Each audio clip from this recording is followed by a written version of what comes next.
Kadang mereka tanya, ibu kita mau jadi apa sih? Terus kita ngapain? Seni ini di mana, Bu? Menemukan titik, oh iya ya, ternyata saya dari musik pun bisa banget support gitu, dan itu dibutuhkan sekali sama anak teater. Jadi dalam kurikulum Merdeka ini sebetulnya metode ceramah itu sudah tidak ampuh untuk disampaikan ke siswa gitu. Juga tidak boleh asal berbicara cetuk ya. Ada tata caranya. Oh, gimana Bu tata cara?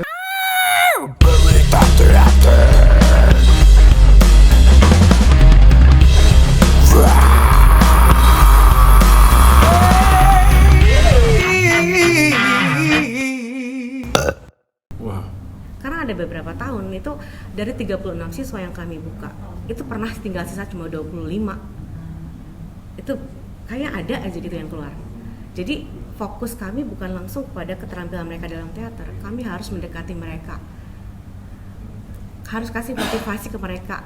Kadang mereka tanya, ibu kita mau jadi apa sih? Udah nanya kayak gitu. Ya. Anak SMA udah nanya gitu. Pasti ya? Dong mereka tanya, Bu nanti kita PKL di mana? Terus kita ngapain? Kan mereka kan teman-teman satu sekolahnya, tadi Habib udah cerita ya, kita ada di jurusan yang bisnis manajemen udah jelas ya, kayak anak-anak pemasaran PKL-nya di Alfamart, Bapak aslinya mantap. Siapa tau di endorse besok ya kan. Oke, misalnya apalagi ya Indo dan sebagainya ya, misalnya itu kita sudah ada MOU dengan mereka, sudah pasti tuh anak-anak pemasaran tuh ke sana. Seni ini di mana, Bu? Gitu. Seni ini di mana, Bu? Kebetulan saya handle bagian PKL. Nah, itu mereka bingung kadang-kadang. Nah, kerja keras dari, ya tadi kata Pak Habib bilang bahwa jurusan seni itu perlu sekali support dari berbagai lini, termasuk salah satunya dari manajemen gitu. Dari manajemen kami itu memang benar-benar kerja keras banget untuk cari industri-industri yang memang bisa sesuai dengan siswa. Tapi baik lagi, tidak sesuai pun tidak masalah, yang penting siswa kami diberikan kesempatan untuk bisa, yaitu dia tuh jadi percaya diri, oh ya saya masuk jurusan ini akan jadi ini, kebayang gitu. Jadi untuk bisa di awal itu seperti dulu perjuangannya gitu. Kalau dibilang sejalan atau enggak sih, atau berubah-berubah, itu sudah pasti. Tapi di awal ini biasanya tuh semester 1 tuh ngajarnya bisa cuma 40%, 60% itu ceramah gitu. Ceramah dalam arti motivasi mereka gitu, betul, iya. Ya. Jadi terus mereka tuh butuh sekali sosok inspiratif. Jadi dari kita tuh benar-benar harus tampil untuk kasih lihat loh. Kadang-kadang kita suka bilang, aduh enak loh kamu tuh kalau udah bisa nyanyi misalnya kalau saya kan namanya saya guru musik, pasti enak kamu kerjanya tuh enak, saya bilang. Kita nggak bawa apa-apa. Saya bilang, saya bilang kita nggak bawa apa-apa, kita pakai alat musik yang ada di dalam tubuh kita sendiri. Betul. Mau jadi MC, mau jadi penyanyi, mau jadi penyair, itu cuma gitu doang. Kamu tau nggak saya dibayar berapa? Nah, saya kasih motivasi seperti itu biasanya, seperti itu. Jadi, mereka akan berpikir bahwa ternyata belajar di teater tidak terbatas jadi aktor-aktor aja. Tapi peluang-peluang lain itu bisa. Dan saya bilang, walaupun nanti kamu kerja di kantoran, sebuah kantor itu sudah pasti dia akan melaksanakan event-event yang membutuhkan orang-orang seni untuk mensupportnya. Pasti butuh MC dong, pasti butuh kreator, tim kreatifnya, pasti butuh orang untuk bisa handle itu acara seperti apa. Itu kalau bukan orang seni itu nggak bisa. Jadi saya bilang, nanti kalau masa depan kamu jadi apapun, tapi kalau kamu sudah memiliki basic-basic dari seni ini, karena orang seni adalah orang yang paling seimbang, otak kiri kanannya udah seimbang, dia pasti akan supel banget dan dia akan bisa masuk ke segmen manapun dia akan bisa masuk, tidak kaku saya bilang. Jadi otomatis orang-orang seperti kamu lah yang akan dicari, orang-orang seperti kamu lah yang akan bisa menjadi pionir untuk membuat acara. Dan walaupun kamu di belakang layar, itu kamu akan tersenyum lebar ketika lihat pertunjukan kamu tuh sukses gitu. Seperti itu saya bilang. Jadi kalau yang di depan layar itu udah tua tuh nggak kepake saya bilang. Tapi kalau di belakang layar kamu sebagai konseptor dan kru, saya bilang kan tentu semua anak seni di pemeranan itu kan nggak semua pasti jadi pemeran utama dong gitu. Kalau semua pemeran utama gimana ceritanya gitu kan. Nah saya selalu bilang gitu, bahkan membutuhkan kru, membutuhkan orang-orang di belakang panggung yang memang harus punya basic yang bagus, saya bilang seperti itu. Itulah saya saking kenapa lancar ngomong, sering motivasi mereka gitu. Saya aja termotivasi. Saya daftar lagi SMK-nya aja. Kadang-kadang gitu. Jadi saya tuh suka saya sendiri tuh berpikir waktu itu karena basically saya bilang bahwa penugasan saya di SMK 13 itu kan berdasarkan SK ya. SKPN saya jatuh di situ, ternyata saya disuruh untuk bergabung di jurusan teater. Awalnya kan saya pikir ini jurusan teater apa ya, ngapain ya gitu. Saya juga pikir begitu. Jadi dari pertanyaan-pertanyaan saya buka-buka buka-buka pergaulan dengan orang-orang teater yang menurut saya kok aneh-aneh orang teater ya gitu. Waduh. Iya, Tapi ya. betul. Iya. Awalnya Awalnya betul. Karena kan saya dalam, ketemu orang-orang lebih musik kan seneng ya. Tiap ketemu nge-jam bareng nyanyi ketemu orang teater serius kan. Serius banget gitu kan. Terus mereka punya idealisme masing-masing. Itu yang saya pelajari. Nah, dari berbekal seperti itu, jadi makanya saya udah ketemu langsung dengan, oh jadi seperti ini. Maka ke anak-anak pun saya jadi, kamu tahu nggak nak, saya juga pernah bingung kayak gini, gitu.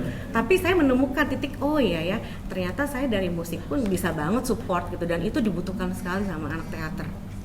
Iya, dan mereka seneng banget gitu. Kayak misalnya sekarang nih saya tugas dinas keluar nih 1 bulan tuh mereka udah, ya ibu kita nggak teriak-teriak dong bu, kita nggak nyanyi gitu dong. Nah, mereka tuh udah pasti nunggu gitu kayak, ya ibu, terus ibu tugasnya apa? Saya juga bingung masih tugas apa, orang mereka olah suara kan. Kalau nggak ada gurunya udah pasti mereka tidak terkontrol. Nah, jadi antusias mereka sangat terlihat sekali gitu. Ketika mereka tahu bahwa oh ya ternyata belajar olah vokal di jurusan teater itu tidak terbatas mereka akan jadi seorang aktor saja, tapi banyak hal. BTW tapi PKL-nya gimana Bu kalau anak? PKL-nya, nah ada industri-industri yang memang sudah bekerja sama dengan kami. Iya. Dengan pencarian yang luar biasa gitu ya. Betul. Karena pergaulan saya juga kebanyakan di musik, kemudian dan sebagainya, ya kami mencari beberapa industri. Kebetulan saya memang di Wakobin, jadi sekalian saya juga untuk cari industri. Yeah. Saya turun langsung. Nah, industri yang sekarang menurut saya paling cocok untuk anak-anak adalah ada sebuah tempat permainan edukatif di Jakarta lah, ternama ya. Jadi sebuah mall besar seperti itu, dan di mall tersebut itu, di tempat permainan edukatif itu, mereka setiap hari membuat pertunjukan dan mereka memberikan kesempatan kepada pengunjungnya untuk ikut bermain pertunjukan tersebut. Jadi mereka bikin project tiap hari. Pas saya perhatikan, wah ini mereka kepake ya, walaupun mereka tidak mendirect langsung, tidak main langsung, tapi mereka mendirect para pengunjung itu untuk seperti itu. Nah, di bagian-bagian lain selain itu juga mereka juga bisa untuk menjadi peran-peran yang lain gitu. Okay. Seru sih, itu salah satunya beberapa. Ada lagi di beberapa tempat ya. Kita sudah MOU kemarin dengan sebuah event organizer, kemudian di event organizer pakai juga, terus kemudian di sanggar-sanggar yang memang dia concern membuat project untuk memfasilitasi siswa-siswa kami. Oke. Banyak ternyata Bu ya yang bisa di. Ya, pada akhirnya mereka akan lihat ketika kita di dalam sedikit demi sedikit membenahi ya, mereka akan lihat gitu. Jadi mereka mungkin juga karena masih SMA, wawasannya belum banyak terbuka tentang peluang-peluang di situ, mungkin akhirnya kita yang juga harus aktif untuk menyampaikan kepada mereka. Ya.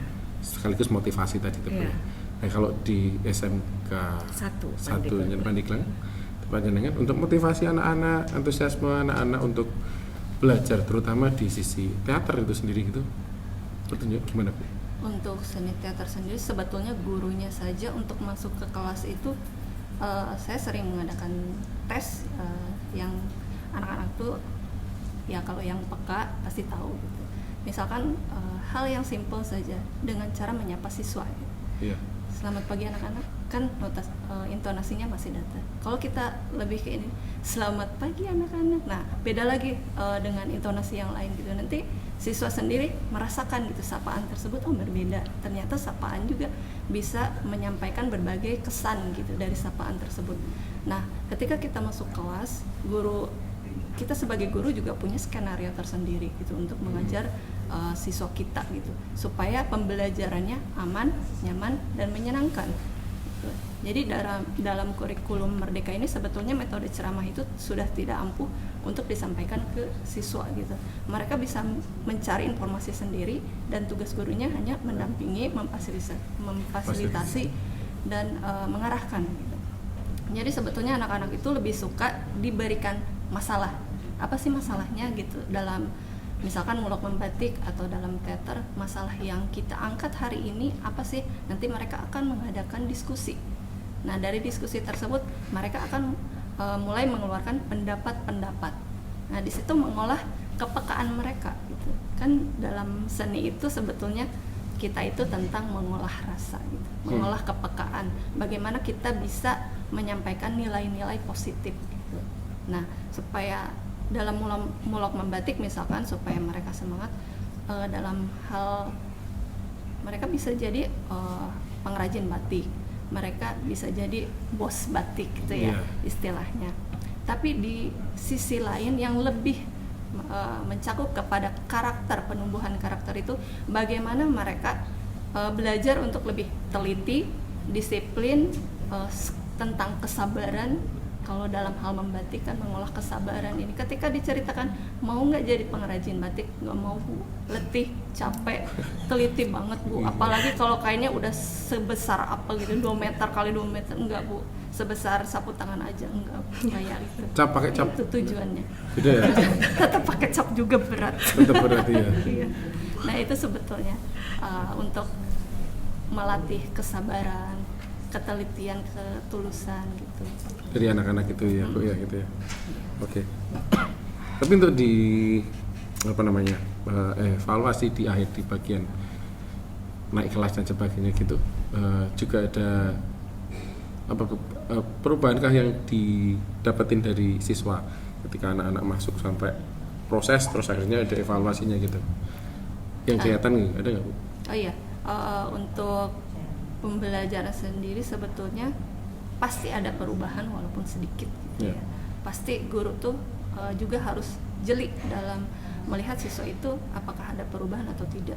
Walaupun kita misalkan mengajar banyak sekali siswa, tidak satu persatu misalkan kita bisa melihat perubahan itu, tapi setidaknya dalam satu kelas itu kita bisa melihat perubahan secara jelas gitu. Siswa lebih, ketika diberikan tugas ini mereka awalnya mengeluh, tapi di step selanjutnya mereka lebih teliti, mereka lebih menekuni gitu, mereka lebih semangat untuk bisa berkarya gitu. Apalagi setelah mendapatkan apresiasi. Ketika siswa mendapatkan apresiasi, kemudian kita beri masukan dan evaluasi, mereka lebih semangat. Oh, kita akan belajar lebih baik lagi, kita akan membuat karya lebih baik lagi gitu.